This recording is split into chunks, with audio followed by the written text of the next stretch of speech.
Is a cause of family, and today's story starts with words that stay too long, and this is where the story begins. Hi, I'm Jane. I'm 28 years old. And for most of my life, I carried the title no child ever wants, the family disappointment.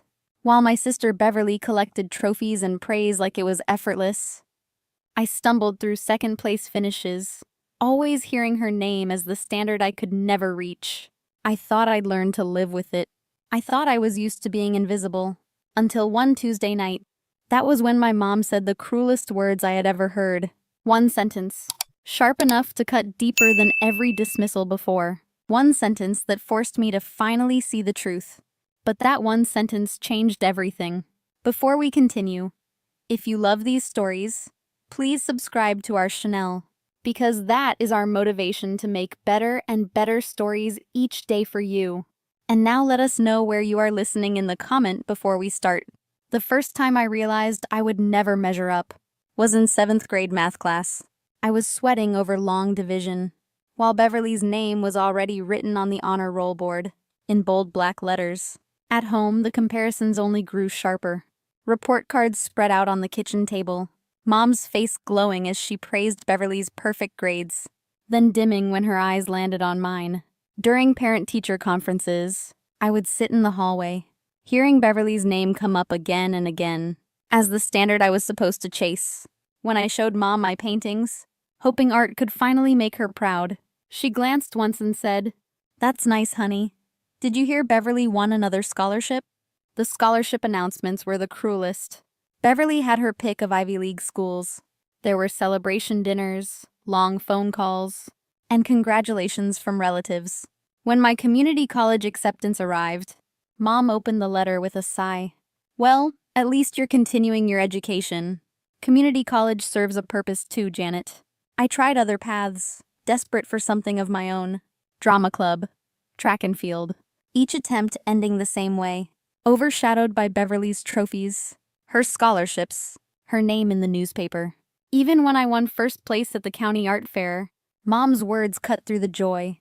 "Art is a nice hobby, but Beverly's internship at that law firm will look much better on college applications." By graduation, the message was clear. Beverly gave the valedictorian speech. I sat in the middle rows, invisible.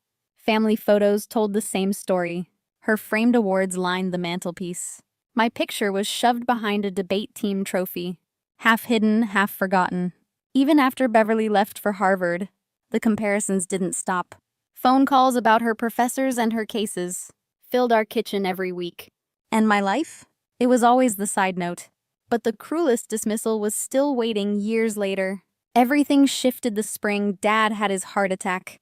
I was at my desk sketching a logo, when Mom's panicked voice cracked through the phone. "Your father collapsed.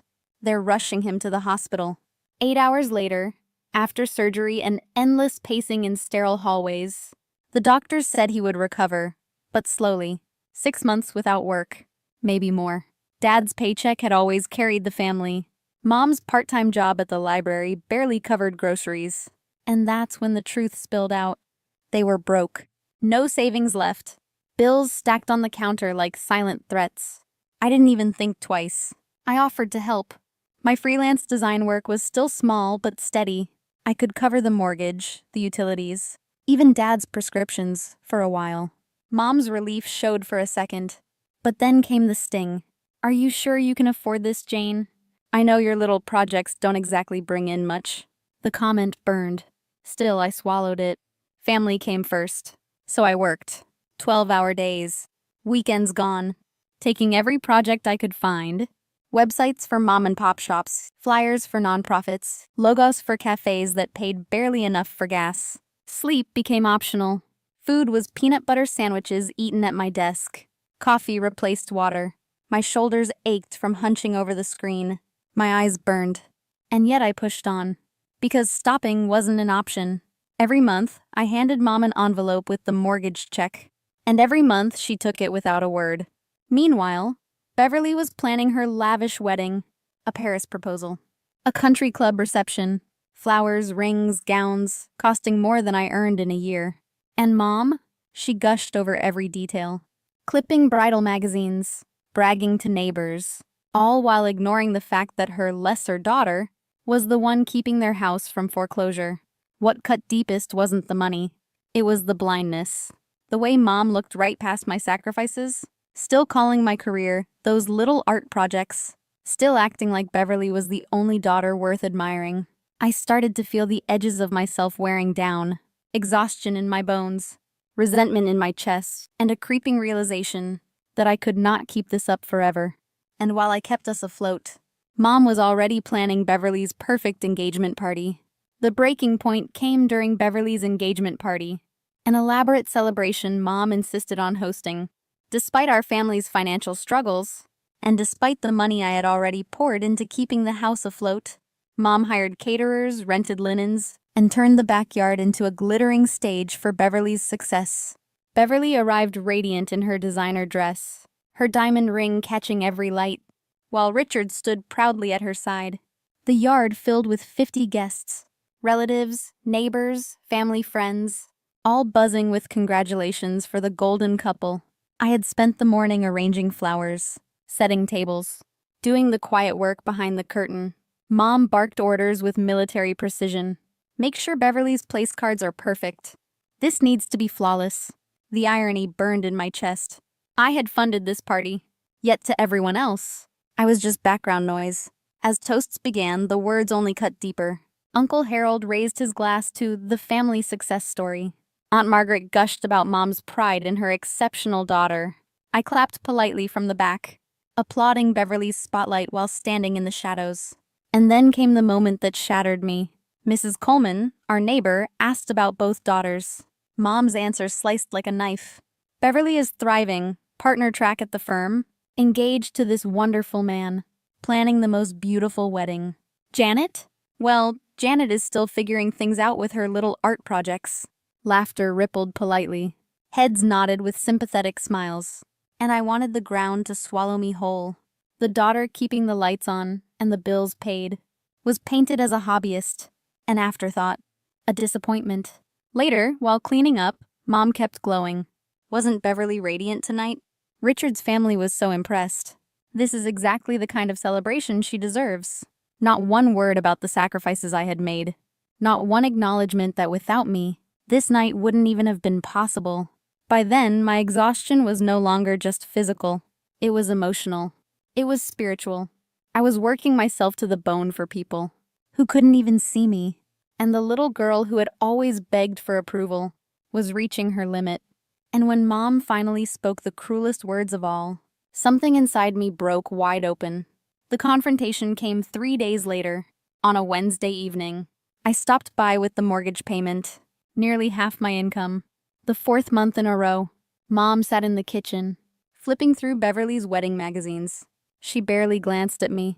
The Riverside Country Club has an opening, she said. They can host 300 guests. It's perfect for Beverly. Exactly what she deserves. The math hit me hard. The venue cost more than I had given them in months. One night for Beverly, while I worked myself raw to keep this house standing. Then Mom looked at me. You should really take better care of yourself, Jane. Look at Beverly, so put together. And this freelance thing, it's been years, and you're still struggling. Maybe it's time to accept reality. Her words cut deep. The irony burned. My struggles came from carrying them, yet she still couldn't see it. Then came the blow I'll never forget. I just don't understand why you can't be more like your sister. You'll never be as good as Beverly, Jane. 28 years of doubt turned into one moment of clarity. I stared right at her, then asked her to pay your bills. She froze. Color drained from her face. The fantasy she built around Beverly was cracking in real time. You heard me, I continued. Ask Beverly to cover the mortgage. Ask her to pay Dad's medical bills. Ask her to handle the utilities. The things I've been paying. The magazine slipped from her hands. She stammered. I didn't realize. You didn't want to realize, I shot back. Every time I handed you a check, every time I said I was working extra hours, you chose not to see it. Because in your mind, I could never measure up. I pulled out my phone, scrolling through receipts. March mortgage, my money. April utilities, my money. Dad's prescriptions, my money. Even the catering for Beverly's engagement party, my money. Her tears started falling. but I couldn't stop. Do you know what it's like to sacrifice everything for parents who treat you like you're worthless? To drain my savings while you brag about the daughter who wasn't even here. Mom broke down sobbing, finally admitting Beverly knew nothing that she hadn't told her because she didn't want to ruin the perfect image. I shook my head. That fantasy was paid for by me.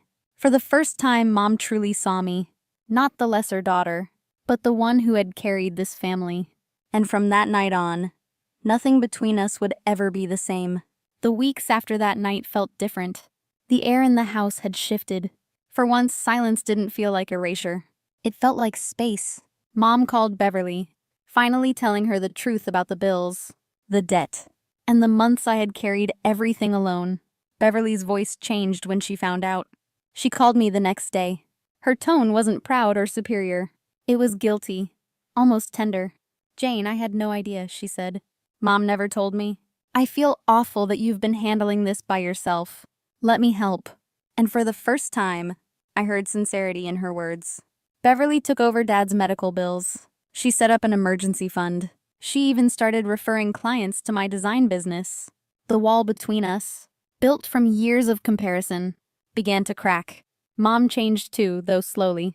She started asking about my projects, catching herself when she slipped into old habits. Once, when a neighbor asked about her daughters, she actually said, "Beverly is thriving at her law firm, and Jane has built an amazing design business."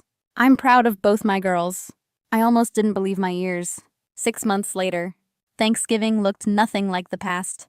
Beverly and Richard, me and my boyfriend David, Mom and Dad, all sitting at the same table.